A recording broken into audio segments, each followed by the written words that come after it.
Bismillahirrahmanirrahim. Assalamualaikum warahmatullahi wabarakatuh. Selamat malam Mbak Ariska dan mungkin teman-teman yang nonton rekaman daripada video kelas hari ini ya.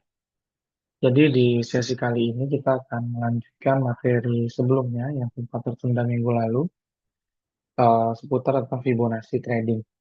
Tapi seperti biasa sebelum kita lanjut untuk bahas materinya, kita sedikit review ya dari tugas pertemuan sebelumnya seputar tentang chart pattern dan candlestick pattern ya. Jadi kita kemarin yang udah ngerjain tugas ada tiga. Pertama tugas dari Mas Gede Jaya. Oke, ini contoh eh, dual function chart pattern rectangle ya atau pergerakan ranging atau pergerakan sideways.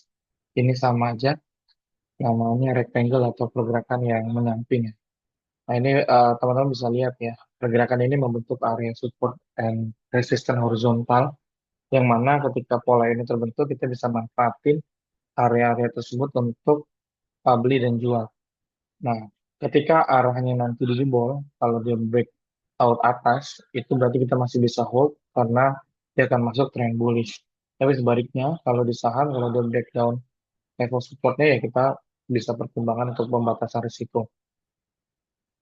Selanjutnya, ini contoh daripada candlestick pattern ya. Ini ada bearish engulfing ya. Jadi bearish engulfing itu adalah satu candlestick yang mana candle keduanya menutupi pergerakan candle sebelumnya. Nah, dan kita carinya di area pentingnya. Jadi ini contoh Mas Gede udah bener ya. Jadi ditandain dulu nih area pentingnya. Jadi kalau bearish engulfing kita nyarinya pasti di area resist ya. Nah, ini contoh di area resistnya, kemudian dia baru confirm daripada uh, candlestick ini tuh di candle yang ini ya. Nih. Nah, di sini dia confirm base engulfingnya valid gitu ya. Habis itu dia turun ya di sini. Bahkan turunnya menjebol level support yang ada di sini ya. Turunnya dalam banget di sini signifikan. Kemudian baru bergerak sideways lagi. Nah kalau kita cari pun sebenarnya di bawah sini. Nah ini juga ada sebaliknya ya. Ini ada bullish harami ya teman-teman ya. Di level support yang ada di sini. Gitu. Oke ini udah benar. Selanjutnya pola chart pattern lagi ya. Ini contoh pergerakan besar dari Bank Mandiri ya. Ini contoh time weekly. Ini kelihatan banget ya teman-teman apa pola double top ya. Dan kelihatan di sini saat dia bullish ya. Rapi banget kan ya, apa yang kita pelajari sebelumnya dari konsep tren ya. Sebelumnya dia masih kuat untuk membentuk dasar yang lebih tinggi dari dasar sebelumnya. Nah, ini udah ngasih tanda nih di sini. Jadi pola double top, pola reversal dan sebagainya itu kasih kita kesempatan gitu. Kita bisa deteksi itu sebelum pola itu valid. Contoh case-nya di sini ya. Teman-teman bisa lihat di BMRI ini sebelumnya kan kelihatan ya supportnya itu terus lebih tinggi kan dibentuk higher path terus kan artinya buyersnya masih kuat. Nah di sini sellersnya yang menang kan, sellersnya sama kuat sama buyersnya di sini. Jadi kalau kita ukur panjang panjang A ini akan sama kan panjang B kan, kemudian dia buyersnya masuk lagi A, B-nya kuat lagi kan. Nah, alhasil terbentuklah pola double top ini kan. Nah dikasih area retest sekali itu breakout yang masuk trend bearish. Jadi teknikal tuh seru banget ya teman-teman ya. Jadi ini tuh bisa ngebuka mata kita bahwa ya sebagus-bagusnya perusahaan ya kalau memang dia masuk tren bearish ya kita lebih baik keluar dulu. Ya bayangin teman-teman udah buy di sini misalnya ya di harga 4.000 udah profit hampir bigger ya 2 kali lipat taunya habis itu balik lagi ke 4.000. Bayangin kalau kita bisa manfaatin pola ini untuk keluar lebih dulu gitu. Selanjutnya pola continuation di sini ada bullish flag ya. Nih pergerakan bullishnya kelihatan di sini ya. Nih dibentuk secondary kompleks ya. Jadi kita sebutnya ini pergerakan secondary-nya. Jadi yang ini primary, nah ini secondary-nya yang bentuk W ini ya. Bentuknya seperti bendera begini. Ini juga ada flag-nya, habis itu dia breakout lagi. Itu. Kemudian ini double bottom ya. Ini pola double bottom di Astra Auto Park time frame daily. Ini juga sama teman-teman kelihatan ya. Jadi dari trend bearish dulu. Jadi kalau double top itu datang dari trend bearish. Ya, jadi kalau dia bullish misalnya ada bentuk ini nih bukan double bottom. Ya, kalau dia bullish kayak gini, dia bentuk ini bukan double bottom, ini bisa jadi ascending triangle. Seperti itu. Ya, ini valid ya. Jadi kelihatan di sini dari bearish trend bentuk double bottom, habis itu dia breakout, lanjut dia naik ya. Kemudian ini contoh candlestick pattern lagi ya. Ini ada banyak bullish engulfing yang dia reject di area trend line ya, teman-teman. Jadi area pentingnya contoh di sini case-nya Mas Gede ngambil area support dinamis. Support dinamisnya dari pergerakan trend line. Jadi bullish trend line-nya di sini ya harganya reject di apa namanya di bullish di trend line-nya membentuk banyak bullish engulfing di sini ya. Ketika dia turun ya koreksi kena area trend line-nya dikonfirmasi dengan bullish engulfing-nya dia naik. Ya di sini juga sama, terus dia naik ya. Oke. Ya, ini terakhir ya chart pattern continuation falling wedge. Oke, ini falling wedge ini kan ini double dual function ya. Kebetulan di sini dual functionnya berfungsi sebagai continuation karena dia datang dari trend bullish dan dia breakout atas ya. Oke, ini tadi eh, Mas Gede, selanjutnya dari Mbak Ariska ya. Oke, pertama ini juga sama ngambil area pentingnya dari trendline ya. Ini bullish engulfing, oke ini bullish engulfing benar ya. Kelihatan candle satunya tertutupi oleh candle sebelumnya. Yang kedua ini, nah ini lebih ke piercing kayaknya ya. Ini kayaknya lebih ke piercing line. Jadi ya nggak masalah ya, mau namanya apa aja, penting kita tahu itu candle apa konfirmasi ya. Dan dia confirm, disitulah area buy kita. Ini engulfing tapi nggak full ya. Jadi sama teman-teman ya. Ada banyak teori, termasuk teori engulfing ini ya. Ada yang engulfing itu dia harus nutupin seluruhnya kayak gini. Nah, ada juga yang bilang minimal bodinya ketutup misalkan. Ya nggak ada yang salah sih sebenarnya. Cuman kalau ini sebenarnya lebih ke arah pola tiga candle ya. Ini lebih ke arah pola tiga candle. Jadi candle satu, dua nih pola bullish ya, tiga candle. Ini valid bullish engulfing, ini valid bullish engulfing. Nah, yang penting itu ya teman-teman, kita tahu area pentingnya. Contoh case-nya kayak di sini juga. Ini mau bilang bullish engulfing ini juga boleh atau kita mau ngambil spinning top atau pin bar di sini sebagai level konfirmasi juga sama ya kan. Kita ambil dua yang ini, misalkan pin bar ini kita ambil dengan candle kecilnya di dalamnya jadi bullish haramnya juga sama kan. Yang penting kita tahu area konfirmasi dan tahu area pentingnya.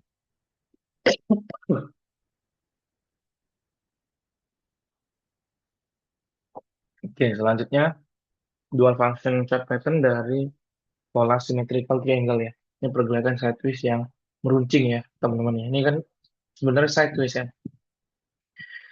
Cuman dia meruncing, ini symmetrical triangle dan dia breakdown bawah ya, masuk trend bearish. Mantap ya, ini bullish flag, ini juga valid ya. Pergerakan bullishnya ini bentuk secondary-nya teman lebih apa? Pergerakan banyak. Ini kalau mau lebih kelihatan sebenarnya diturunin time frame-nya ya. Karena pergerakan BRPT atau konglomerasinya Pak PP kan gerakannya liar banget ya. Jadi kalau daily-nya pun nggak kelihatan ya swing-swingnya kadang. Nah, biasanya teman-teman bisa akalin dengan melihat di pergerakan intraday-nya bisa di H4 atau di H1 itu lebih kelihatan. Selanjutnya bentuk head and shoulders di saham PANI ya ini bearish reversal dari trend bullish di sini ya. Kelihatan left head dan right shoulders-nya. Ini area neckline-nya. Kemudian dia breakout di sini dikasih retest kali ya. Di sini dikasih momen retest. Habis itu dia break bawah nggak dikasih retest lagi. Nah, hantam ke bawah ya. Masuk bearish trend. Oke, mantap ya. Oke, selanjutnya terakhir dari Bisri Mustafa ya, Mas Bisri. Ini pola double top, ini valid ya. Kemudian double topnya di breakout, di breakdown di sini. Nah, ini area supportnya beralih fungsi jadi resisten ya. Jadi ini namanya support become resistance. Terus dia, nah ini kelihatan, ini lebih cakep ya. Ini banyak polanya. Ini banyak satu gambarnya ini kita bisa, ini sama ya potongannya dengan yang Mbak apa Mbak Ariska tadi ya. Jadi ini kita bisa sambil pelajarin ya teman-teman ya. Ini pola double topnya ya. Setelah kalau kalau Mas B sering ngambilnya di sini double topnya, dua topnya aja. Nah, kalau Mbak Ariska tadi ini dijadiin right-nya. Dua-duanya sebenarnya valid aja kan kalau kita mau. Yang penting kita tahu area pentingnya. Mas Mas Bisri ngambil area pentingnya di sini ya. Karena ngambil polanya pola double top besar ya. Nah, cuman kalau Mbak Ariska tadi dia ngambil jadi pola head and shoulders-nya. Nah, sebenarnya sama aja kan. Kita tahu ini pola pembalikan arah ya. Dan nggak ada yang salah. Dua-duanya benar. Yang penting kita tahu kita punya toleransi, kita tahu kita punya skenario gitu ya. Karena dua-duanya itu kan confirm gitu. Cuman kalau tadi kalau mau lebih benar ini sebenarnya lebih tepatnya ya apa namanya head and shoulders ya karena di sini ada tiga topnya sebenarnya ya. Sebenarnya kalau double top juga kurang valid, triple top oke ya. Atau tadi ya head and shoulders ya namanya. Jadi ngambil neckline-nya yang lebih ke arah sini tadi ya dari pergerakan samping ini. Jadi kita dapat selisih toleransi risikonya lebih lebih kecil ya kalau kita ada makan posisi di sini misalkan seperti itu dibanding kita ngambil konfirmasi yang bawah kan ya gitu. Nah, ini teman-teman ya, ini tadi kayak saya bilang, ini case-nya menarik. Ini bentuk head and shoulders, kemudian dia masuk trend bearish ya. Nah, trend bearish-nya dia bentuk kebalikannya, inverted head and shoulders. Confirm juga kan di sini ya. Di sini confirm juga. Ya, confirmnya pun valid banget di sini pakai candle besar kan, candle bullish banget di sini. Nah, dia bullish di sini. Nah, ini kita nggak lihat kelanjutannya, gitu ya. Jadi ini ada dua candlestick yang saling berlawanan langsung dalam satu pergerakan. Oke, ini menarik. Selanjutnya ini di saham bumi bentuknya sideways atau bentuk rectangle dual function chart pattern yang di breakdown supportnya jadi dia masuk bearish rectangle. Selanjutnya ini symmetrical triangle ya karena pergerakannya panjang di sini. Dia breakout atas, dia lanjut lanjut bullish ya dual functionnya. Terus bullish penan di sini. Nah ini pergerakannya ya primary, secondary, primary. Nah ini secondary-nya kompleks teman-teman ya. Nah, ini kelihatan nih, di sini pun bullish-nya udah mulai agak aneh nih, ya. Jadi kadang kalau kita udah biasa ngecharting, ya itulah kenapa saya selalu kirimin tugas ya buat teman-teman latihan charting. Karena ketika teman-teman latihan charting itu nanti lama-lama terbiasa ngeliat, tuh kayak gini lah misalnya ya. Kalau kita punya barang, kita udah mulai warning biasanya. Kita udah mulai warning, kenapa? Karena secondary-nya dia di sini, ya. Ini tuh udah nggak normal, ya. Makanya kalau teman-teman ngelihat stock pick kita juga jarang saya berani kasih saham saya yang udah kenceng banget naik. Contoh case-nya kayak SMA nih udah naik jauh kan.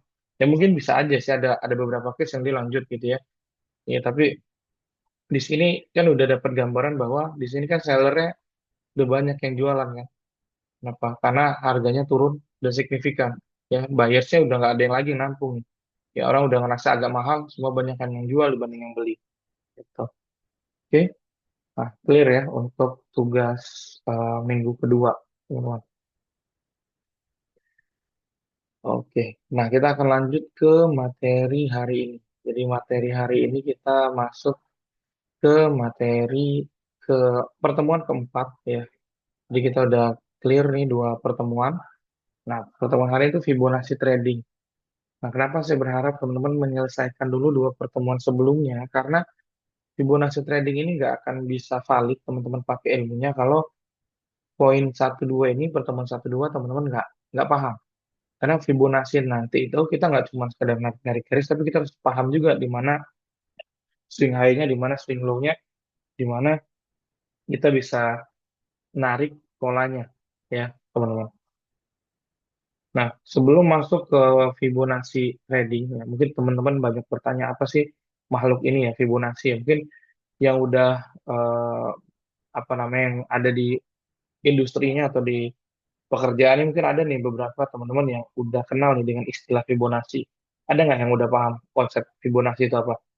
Atau teman-teman yang hobi matematika atau yang pernah ikut Olimpiade Matematika, mungkin udah paham nih dengan konsep Fibonacci. Nah, Konsep inilah yang nanti akan kita manfaatin untuk uh, diterapkan ya di dalam dunia trading. Nah, sesi ini sebelum masuk ya ke bagaimana sih cara prakteknya ya menggunakan si Fibonacci ini, saya mau share dulu satu video ya yang ngebahas apa itu Fibonacci. Jadi kita nonton satu video ini dulu. Ya.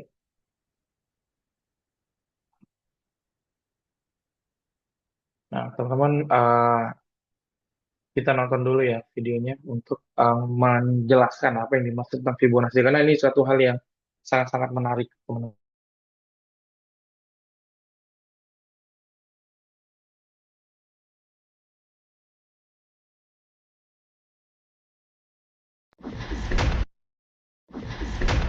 C'est la suite de Fibonacci. C'est le code que Sonia a déclenché. And if those numbers sound familiar, that's because they're both Fibonacci numbers. There are many flowers that have 3 petals like Kelihatan nggak teman-teman videonya? Kelihatan nggak videonya? Saya konfirmasi dong. Kelihatan nggak video dan suaranya? Oke. Suaranya jelas juga ya? Kayak suara dari YouTube. Oke. Pelan-pelan ya, kita coba ulang ya. Coba ulang saya sambil matiin video saya biar nggak terlalu berat. this or 5 like this. These numbers occur very often. So do plants know math? The short answer to that is no. The spiral is the most common shape found in nature. Sebagian orang mungkin tidak akan suka dengan judul konten ini, apakah Tuhan ahli matematika? Tapi asal kalian tahu bahwa judul ini hanya mengambil dari buku ini, Is God a Mathematician? Yang ditulis oleh Mario Livio, seorang ahli astrofisika yang pernah bekerja di teleskop Hubble. Tapi jangan salah, isi bukunya sama sekali tidak berbicara agama, tapi murni berbicara matematika. Tapi walaupun hanya berbicara matematika, Mario Livio mengungkap banyak hal menarik. Dia menunjukkan bagaimana matematika bekerja secara misterius sampai para ilmuwan bingung sendiri. Kok bisa matematika mengungkap hal-hal yang tadinya tidak diketahui? Ambil contoh partikel Tuhan yang ditemukan tahun 2012 oleh para ilmuwan CERN. Partikel itu sudah diprediksi 50 tahun sebelumnya oleh Peter Higgs dalam sebuah rumusan matematis. Atau misalnya black hole yang berhasil dipotret tahun 2019. Para ilmuwan menemukannya dalam rumusan Einstein tahun 1915, 100 tahun sebelumnya. Memang di satu sisi, penemuan-penemuan ini berasal dari otak jenius para penemunya, seperti Einstein. Tapi lucunya, Einstein sendiri bingung, kok bisa matematika cocok sekali dengan apa yang terjadi di alam? Eugene Wigner, seorang fisikawan ternama, bahkan menulis artikel berjudul Unreasonable Effectiveness of Mathematics on Natural Science. Bagaimana efektifnya matematika dalam mengurai hukum alam tampak tidak masuk akal. Nah, di video ini kita akan bahas beberapa contoh sederhana bagaimana matematika kadang atau bahkan sering tampak tidak masuk akal. Nanti kalian nilai sendiri apakah ini hanya kebetulan atau justru semacam kode bahwa alam ini diciptakan oleh Yang Maha Menguasai matematika. Plants can't do math. They can't count. So why is there this connection? Albert Einstein wondered, how is it possible that mathematics does so well in explaining the universe as we see it? I mean, mathematicians view it this way, something out there which seems to have a reality independent of the reality, of the ordinary kind of reality, like things like chairs and so on, which are what we normally think of as real. Karena itu guys, siapkan akalnya dan siapkan imannya karena kita akan masuk pada kajian yang bisa membuat kalian gila. That is the mind of God.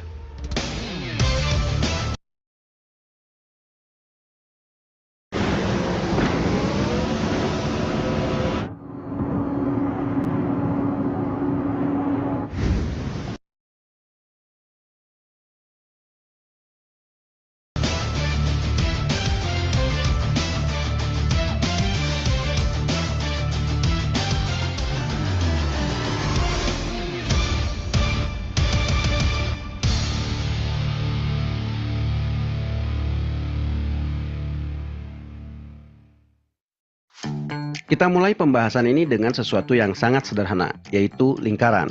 Mudah-mudahan kalian masih ingat dengan rumus luas lingkaran, pi r kuadrat, di mana r adalah jari-jari lingkaran. Sedangkan pi, banyak dari kalian yang mungkin hanya tahu angkanya, 3,14. Tapi tahukah kalian dari mana angka 3,14 itu berasal? Ini buat kalian yang belum tahu, pi adalah rasio keliling lingkaran dibagi diameternya. Dan rasionya selalu sama, 3,14. Tidak peduli berapapun besarnya lingkaran. Pi, to represent the ratio of any circle's circumference to its diameter, 3.14 pi.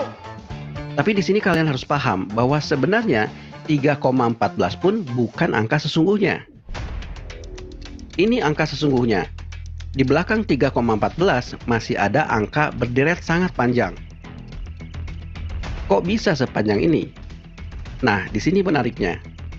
Kalian harus tahu bahwa mengukur rasio keliling lingkaran dibagi diameternya ini tidak semudah kalian menggunakan penggaris. Karena yang namanya lingkaran, lengkungannya sempurna, di mana jarak dari titik pusat lingkaran ke setiap titik di sepanjang sisinya sama. Selama ribuan tahun, para ahli matematika dari berbagai penjuru dunia berusaha keras untuk mengukur rasio ini secara akurat. Ada yang menggunakan trik geometri, ada yang menggunakan rumus, sampai dihitung menggunakan komputer kuantum. Dan semakin akurat, justru angka ini semakin panjang. Jumlah digitnya bukan lagi ratusan atau ribuan.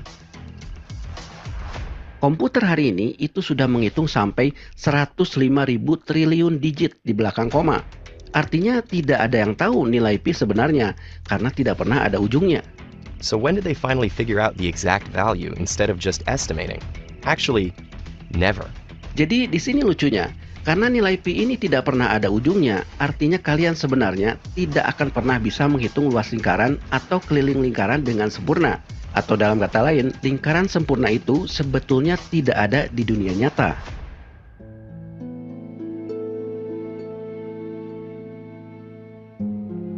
So when we draw a circle on a piece of paper, this is not the real circle. The real circle is in that world, and this is just an approximation. Yang lebih menarik lagi adalah pi ini termasuk bilangan tidak rasional atau irasional. Apa maksudnya? Dalam matematika, sebuah bilangan bisa disebut rasional kalau bisa dipecah ke dalam rasio dua bilangan. Misalnya, 0,5 bisa kalian pecah menjadi 1/2, atau 0,75 bisa kalian pecah menjadi 3/4, dan seterusnya. Bahkan 0,3333 yang terus berulang pun masih bisa dipecah menjadi 1/3. Tapi pi tidak bisa dipecah ke dalam rasio bilangan apapun. Adapun 22/7 yang sering kalian gunakan untuk menggantikan 3,14 itu pun hanya pendekatan, tidak sama dengan pi yang sebenarnya. Di antara kalian mungkin ada yang bilang, itu kan cuma bilangan, tidak ada artinya di dunia ini.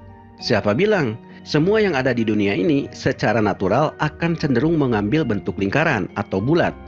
Matahari, bintang, planet-planet termasuk lintasannya, juga tetesan air, sel-sel sampai ke atom-atom. Maka sains dan teknologi pun tidak akan ada tanpa memperhitungkan nilai pi. Silakan kalian buka kembali rumus-rumus fisika yang pernah kalian kenal. Pi ada di mana-mana.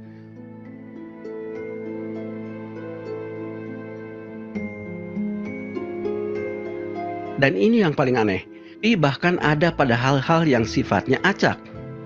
Suppose I take this needle, so that the length of the needle is equal to the distance between two lines on this piece of paper. And suppose I drop this needle now on the paper. Jarum ini kalau kalian jatuhkan berulang kali, dia akan memotong garis ataupun keluar dari garis.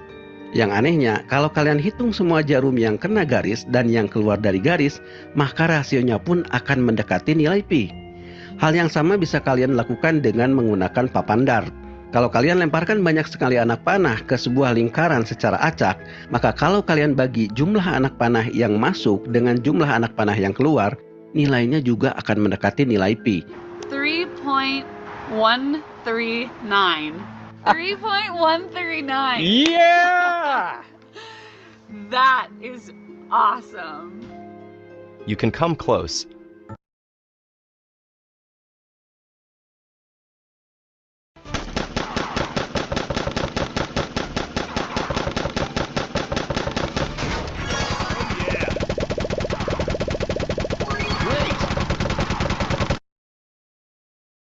close. But no matter how precise the fraction is, it will always be just a tiny bit off. And circles are everywhere because every time you have a curved thing and a straight thing, in order for them to interact, there is some pi going on. Jadi betapa misteriusnya pi ini. Dia ada di mana-mana, tidak sebanding dengan rasio apapun, dan kepadanya semuanya bergantung. Kira-kira menurut kalian ini sebuah kebetulan atau menunjukkan sesuatu? Oke, itu baru pi. Ada lagi angka lain yang tidak rasional, yaitu golden ratio.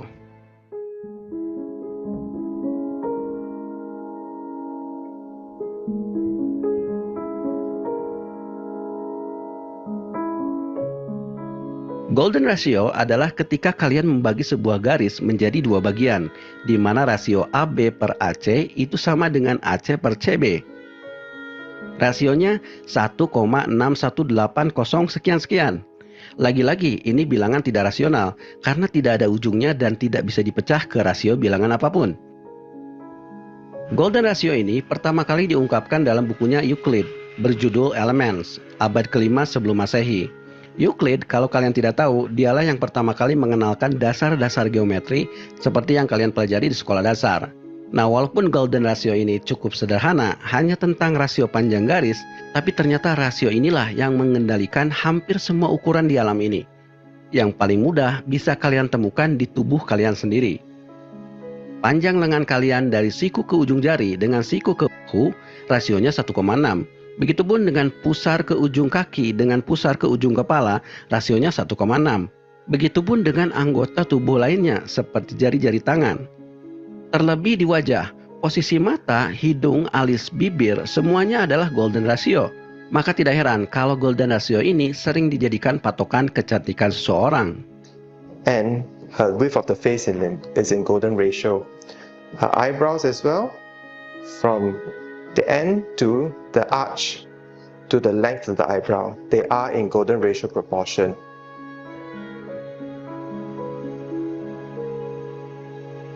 Bahkan golden ratio bukan hanya ada di luar tubuh, tapi di dalam tubuh pun organ-organ tubuh kita memiliki golden ratio, seperti jantung dan detak jantungnya sendiri. Lalu apakah golden ratio hanya ada di tubuh manusia? Tidak. Golden ratio ada di mana-mana. Nah, tapi sebelumnya kita bahas dulu satu hal ajaib lainnya yang berhubungan dengan golden ratio, yaitu deret Fibonacci. C'est la suite de Fibonacci. C'est le code que Sonia a déclenché. Jadi di abad ke-13 ada seorang ahli matematika Italia bernama Leonardo of Pisa, atau sering dikenal sebagai Fibonacci. Fibonacci lah yang memperkenalkan angka yang sekarang kita gunakan. Dan tahukah kalian bahwa angka yang kita gunakan sebenarnya disebut angka Arab? Karena Fibonacci mendapatkannya dari ilmuwan Arab yang namanya Al-Khwarizmi. Nah, dalam bukunya Liber Abaci, Fibonacci mengajarkan hitung-hitungan menggunakan angka Arab ini. Dari pertambahan, pengurangan, perkalian, dan seterusnya. Tapi yang menarik dari bukunya adalah halaman ini. Dia merumuskan perkembangbiakan kelinci menggunakan matematika. Sekilas tampak aneh, apa hubungannya matematika dengan kelinci? Tapi menariknya, Fibonacci menemukan bahwa pasangan kelinci yang ideal akan melahirkan pasangan kelinci lainnya yang akan bertambah, sehingga setiap bulannya pasangan kelinci akan bertambah dengan urutan seperti ini. 1, 1, 2, 3, 5, 8, 13, dan seterusnya.